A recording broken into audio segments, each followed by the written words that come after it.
Halo semua, kembali lagi dengan aku Krisna dari FTTM di video tutor sebaya berpikir komputasional. Di video kali ini kita bakal belajar modul 3. Tapi sebelum itu aku mau nanya, UTS MTK aman tidak? Aman aja lah ya, amanin.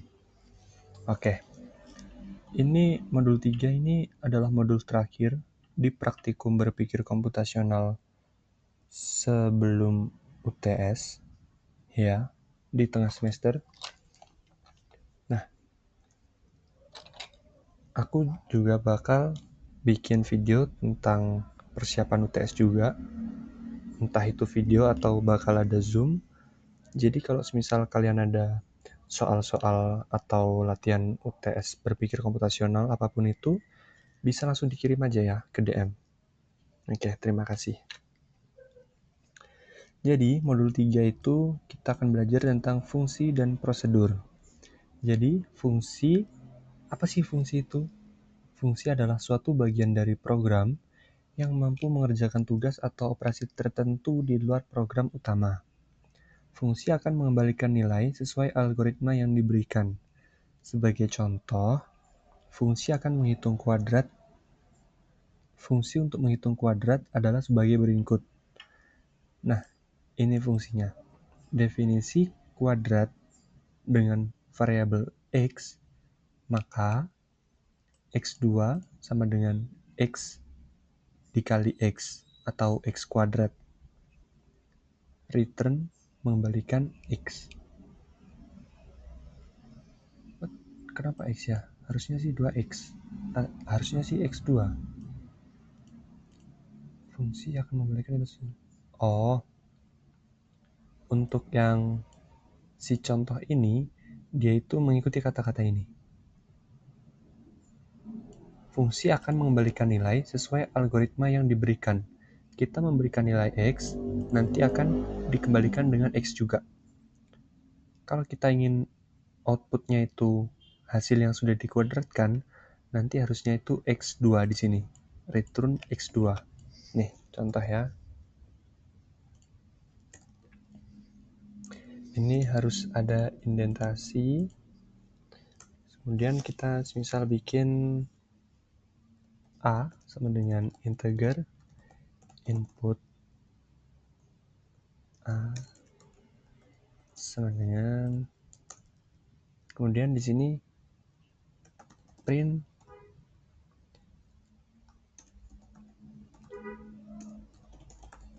kuadrat, nggak usah ini deh, kuadrat A. Nah, cara bacanya ini kita memiliki definisi.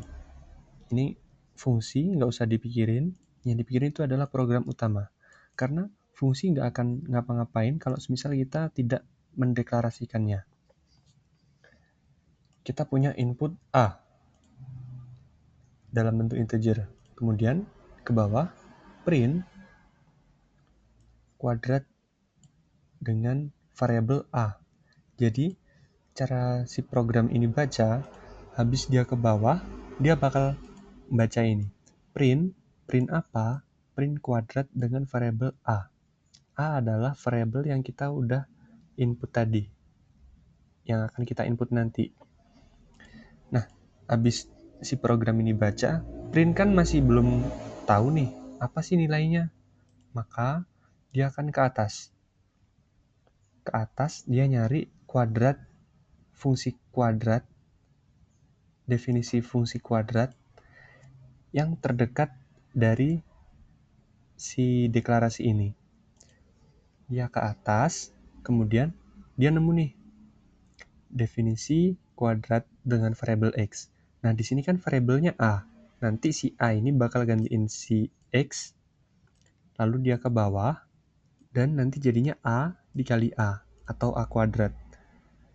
Kemudian, dia outputnya bakal a. Oke, coba ya. Semisal kita masukkan a-nya 5. Dia nanti outputnya harusnya sih a juga, atau 5. Ya, Ini.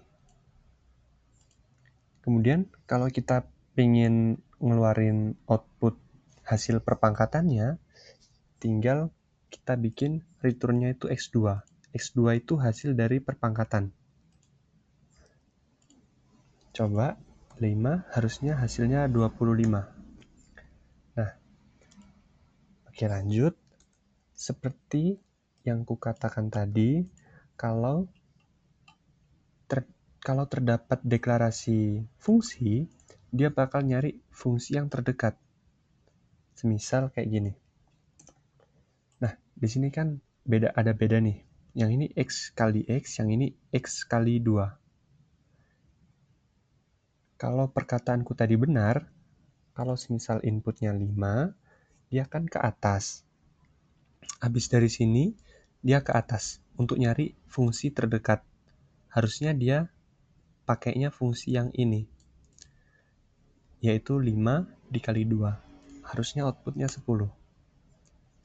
Walaupun di atas dia juga ada fungsi kuadrat, tapi di dekat si deklarasi kita, itu ada fungsi yang lebih dekat.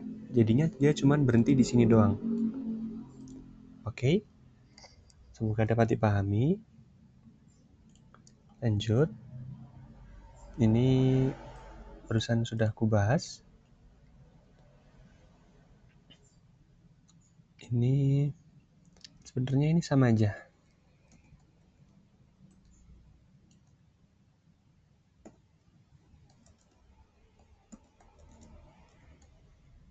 Ini harus ada indentasi.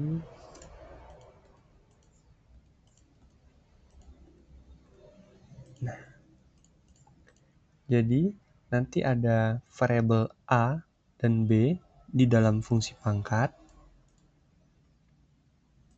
Kemudian ini diasumsikan B lebih dari sama dengan 0. Harusnya sih gini ya. Soalnya nanti kalau dia 0, loopnya ini nggak jalan. Soalnya kan loop itu kan X, Y-1. Kalau 0, nanti Y jadi min 1. Harusnya ini nggak ada sama dengannya. Kayak gini. Nah, di sini ada dia ngeset nilai C sama dengan 1. Biasanya kalau aku lagi nerangin, kalau lagi ngeset nilai, setnya kan 0. Kenapa kok di sini setnya sama dengan 1? Karena kita mau bikin perpangkatan. Mau bikin sebuah perkalian. Kalau 0 dikali berapapun, atau dipangkatkan berapapun, kan itu kan nanti hasilnya 0. Kalau aku biasanya ngeset nilai dengan 0, karena kita mau menambahkan atau mengurangi aja. Jadi, nilai netral dari penambahan dan pengurangan kan 0. Sedangkan di sini kita mau mengalihkan sebuah angka. Nilai netral dari perkalian kan 1. 1 dikali min 1 ya min 1. 1 dikali 5 ya 5 gitu. Habis itu dia bakal ngeloop di sini for I in range B, semisal nanti inputnya itu 2,3 alias 2 pangkat 3.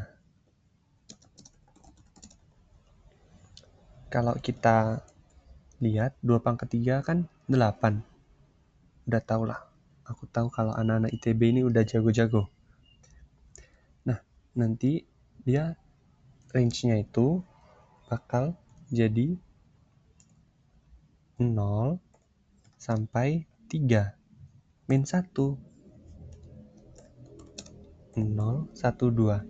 Jadi, dia bakal mengalihkan 1 dengan angka 2 sebanyak 3 kali. Sama aja kayak 2 pangkat 3. Nah, ini tuh maksudnya apa sih? Ini sama aja kayak C dikali A. Ini sama C. Ini sama aja. Cuman ini versi pendeknya. Ini versi versi apa ya? Versi lainnya lah. Terserah kalian mau pakai yang ini atau pakai yang ini, sama aja. Cuman kayaknya lebih jelasnya pakai ini aja, supaya tahu kita lagi ngapain gitu. Kalau ini kan kayak asing banget liatnya. Habis itu dia bakal ngeloop sampai selesai dan bakal ngembaliin nilai C. Semisal kita bikin deklarasinya, kita bikin inputannya A1 sama dengan integer input, masukkan nilai A. Kemudian B1, B2 sama dengan integer input, masukkan pangkat.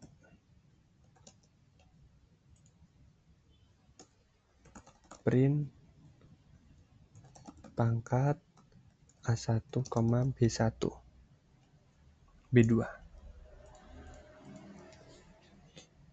Nah, coba run 2, pangkat 3, hasilnya kenapa tidak 8, hayo? Sebentar, ada sesuatu yang tidak benar di sini. Tapi apa?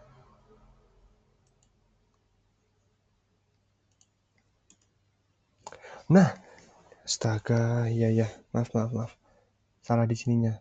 Indentasinya terlalu inden. Makanya dia error sedikit.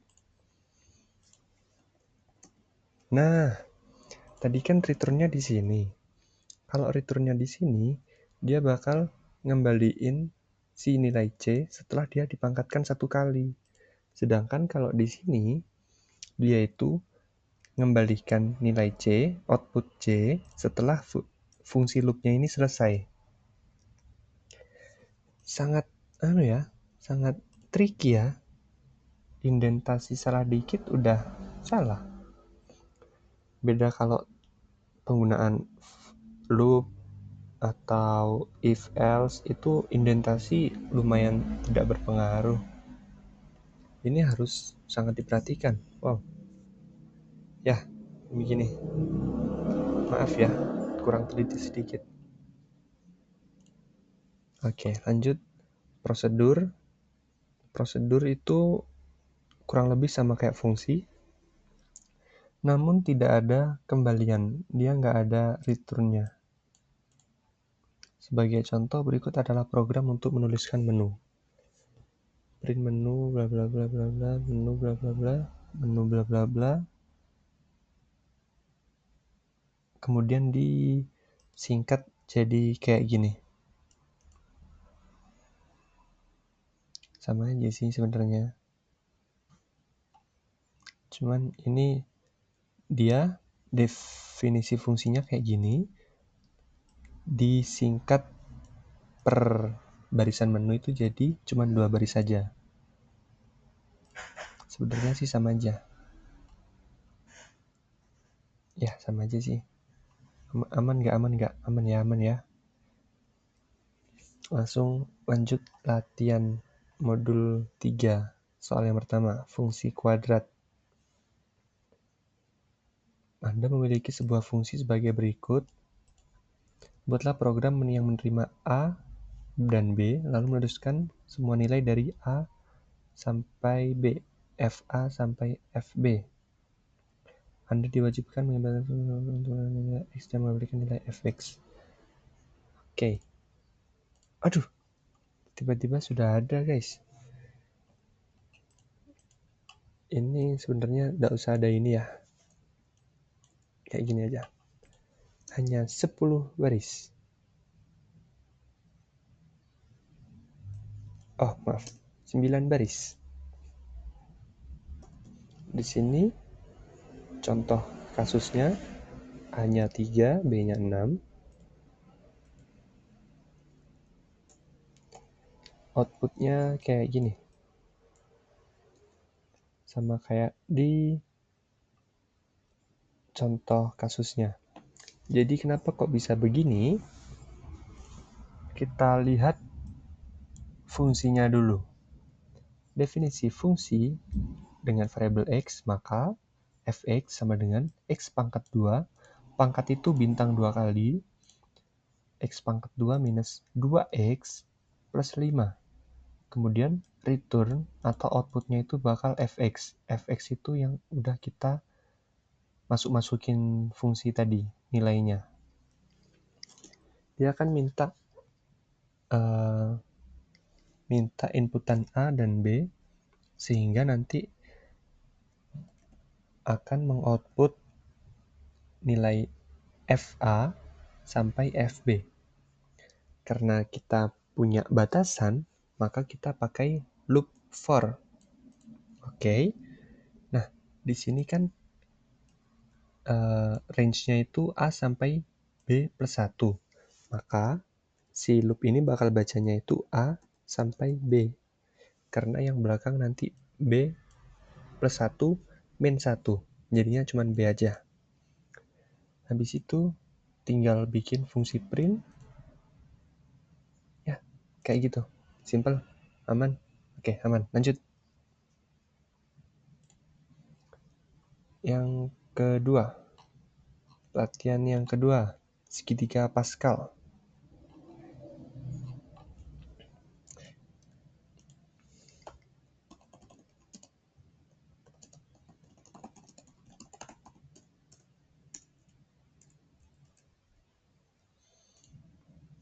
Oke.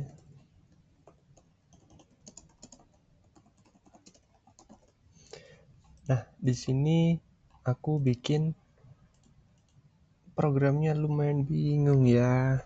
Tapi aku akan jelaskan sebisaku.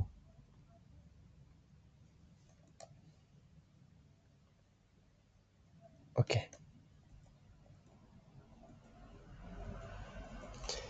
Ini untuk ini bentar.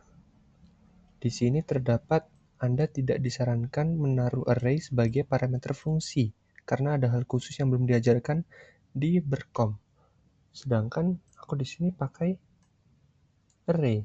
Oh, maksudnya list.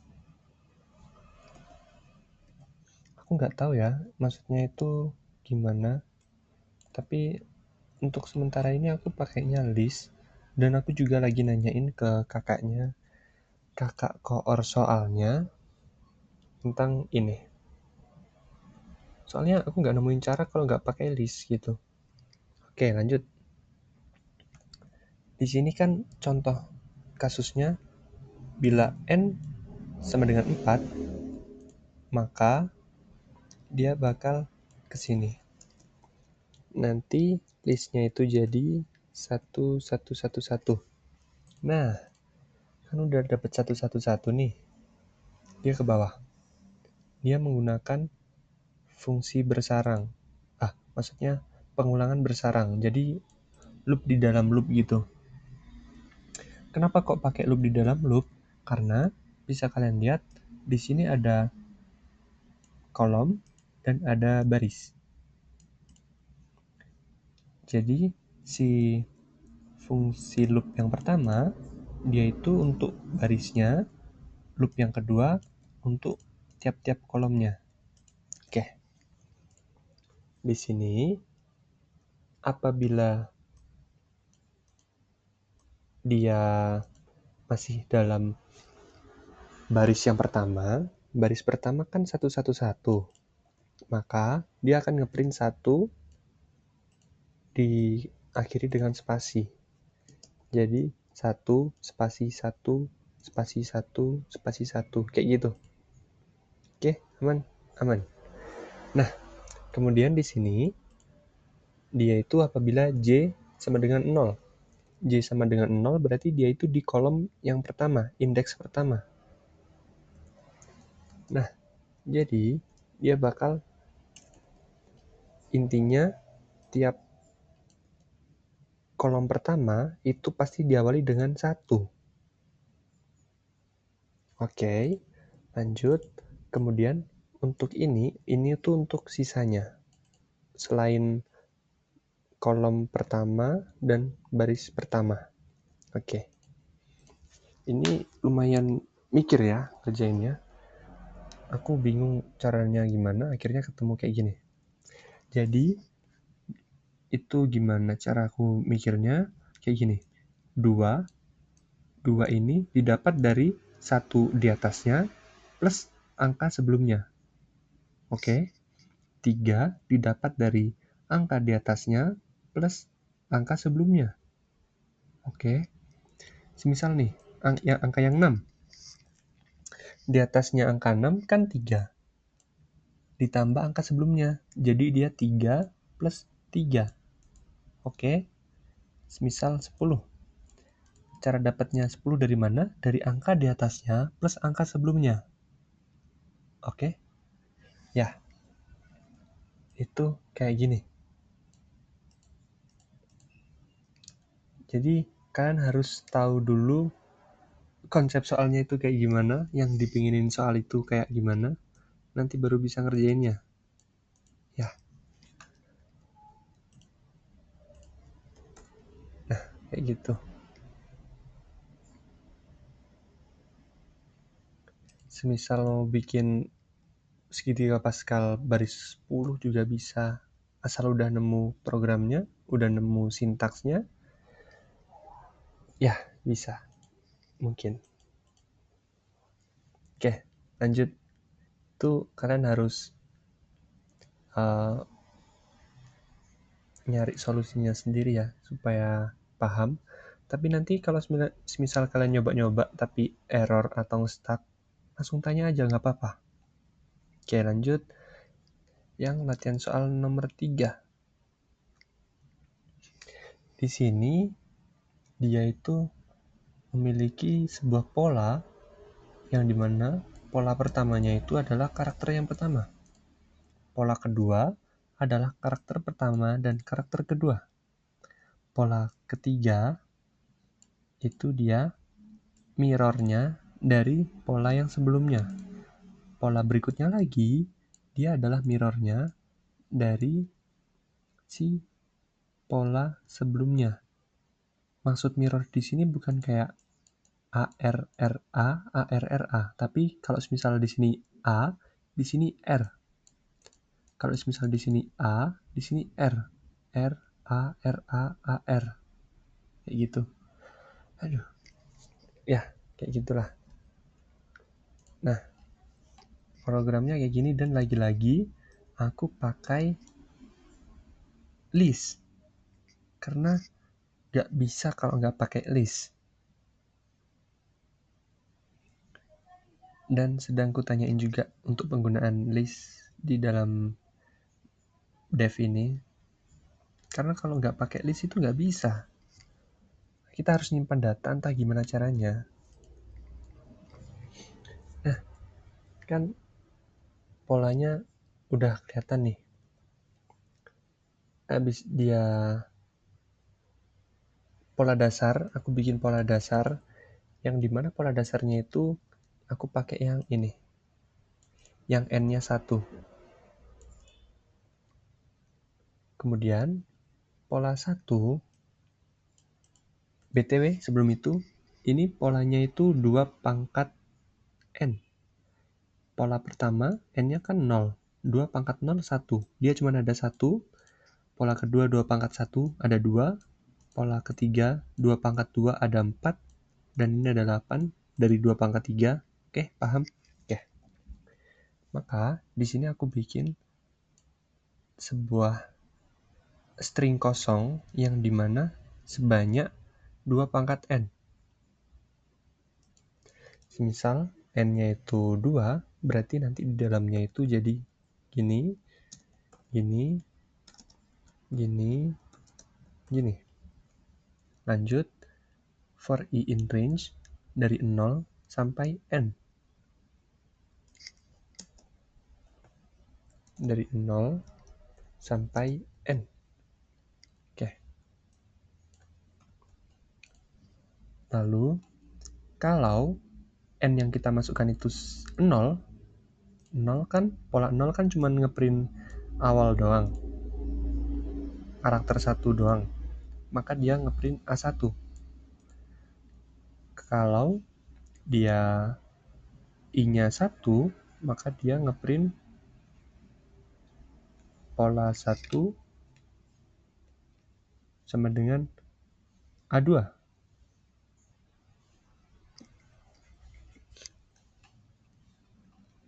Ya. Lalu, kalau semisal I-nya itu di atas 1, semisal I-nya 2, kayak gini. Kan kita punya pola dasar A1, A2. Berarti nanti ini jadi A1, ini jadi A2. Terus cara kita nge-mirror-nya itu gimana? Kayak gini. For J in range, BTW ini pakai loop bersarang ya. Nah, for J in range, 2 pangkat I min 1, kan tadi aku bilang kalau semisal N-nya itu di atas 1, berarti kan 2. Berarti nanti waktu dia 2, I-nya 2, di sini itu waktu I-nya 2 kan berarti 2 pangkat 2 min 1, 1, sampai 2 pangkat 2. Yang berarti dia itu 2 sampai 4. Tapi di sini 4 itu kan 4 min 1. Jadi 3. Oke? Aku tulis 4 aja deh. Tapi kayak gini. Nah, kan dia punya 2 dan 3. Nanti dia jadi 2 sampai 3. Oke? Nah, index list, maaf.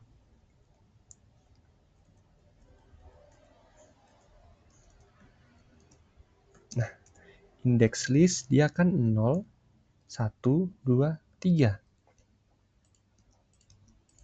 Oke. Sedangkan kalau semisal pola dasarnya kan udah keisi tuh indeks 1 dan 2. Nah, di sini di sintaks kecil ini untuk kita ngisi indeks selanjutnya, yaitu indeks kedua dan ketiga. Cara dia mirrornya gimana? Kalau pola di sini itu A1, maka pola yang di sini jadi A2. Nah, di sini.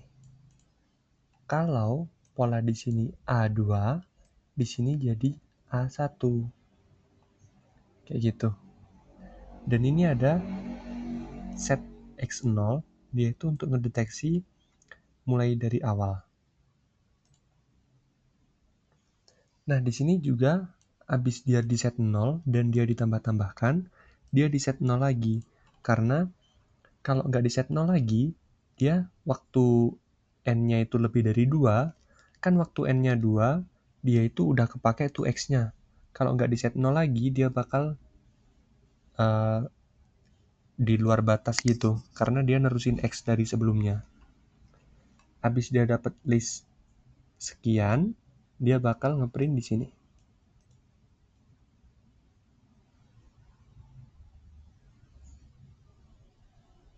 Oke. Coba ya. Ini ada AR2.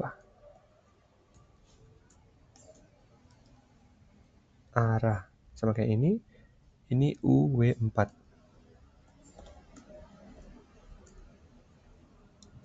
Sama kayak ini. Oke. Itu saja untuk pembahasan modul 3 fungsi dan prosedur. Pastinya banyak yang belum paham. Karena itu aku nggak bikin ini video terakhir. Semoga. Dan kalau ada yang ditanya-tanyakan, bisa langsung DM aja ya. Kalian mau nyoba latihan soal ini atau latihan soal lain apapun itu, kalau nggak bisa atau nge-stuck, bisa langsung DM aja, tanya-tanya, boleh. Atau kalian mau tanya tentang tugas besar, boleh. Oke, seperti yang aku bilang sebelumnya, kalau kalian ada soal apapun itu, entah itu soal yang itu, bisa kalian jadiin Word dulu, baru dikirim ke aku. Supaya nggak terjadi hal-hal yang nggak diinginkan. Oke? Itu saja untuk video modul 3 fungsi dan prosedur. Terima kasih sudah menonton. Jangan lupa di like dan minta tolong temannya untuk nge-follow please. Oke, thank you, bye.